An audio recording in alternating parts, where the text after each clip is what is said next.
Praise the lord అందరికీ. నా పేరు డానియేలు. నా పేరుకు అర్థం దేవుడు నా న్యాయమూర్తి. ఇది నిజం. దేవుడు నా జీవితంలో ఎన్నో అద్భుతాలను చేశారు. నేను దేవుడికి 3 మార్లు ప్రార్థిస్తాను మరియు నేను దేవుడిని బాగుగా నమ్ముతాను. ఆయన చిత్తాన్ని మాత్రానికి నెరవేర్చడానికి నేను ఇష్టపడతాను. దర్యావేషు రాజు నన్ను చాలా ఇష్టపడ్డాడు. అందుకే ఆయన తన దేశం మొత్తానికి నన్ను 3వ ప్రధానిగా నియమించారు.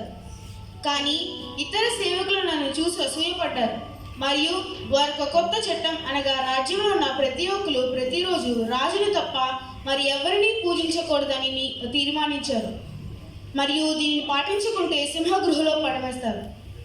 కానీ నాకు ఈ విషయం తెలియదు. యథావిధిగా నా గదిలోకి వెళ్ళి నేను ప్రార్థిస్తూ ఉండగా వారు నన్ను పట్టుకుని రాజు యొద్దకు తీసుకువెళ్ళారు.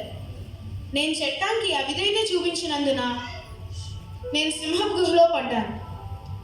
రాజుకు నేను ఇష్టుడిని గనక తెల్లవారుజామున రాజు నా యొద్దకు వచ్చి, జీవం గల దేవుడు దాసుడా, నువ్వు నిత్యము సేవిస్తున్న నీ దేవుడిని రక్షించగలిగినా అని అడిగినప్పుడు నా దేవుడి దృష్టికి నేను నిర్దోషిగా కనపడితిని. అందుకే ఆయన తన దూతలను పంపించి సింహాలు నాకు ఏ హాని చేయకుండా వాటి నోర్లు మోయించారు.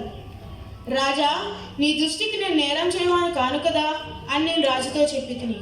వెంటనే రాజు ఒక తీర్మానం తీసుకుని దానియేలు దేవుడిని తప్ప మరి ఎవరిని పూజించకూడదని తీర్మానించారు. అలాగే ఆయన ఒక కొత్త చట్టం తీసుకువచ్చారు.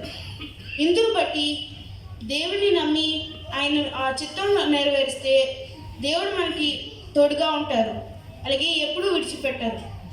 లోకపు చట్టాలు ఎంతమందికి వ్యతిరేకంగా ఉన్నా మనం దేవుడిని నమ్మి ఆయన చిత్తం మాత్రమే నెరవేరిస్తే దేవుడు మనకి ఎల్లప్పుడూ తోడుగా ఉంటారు. Praise the lord.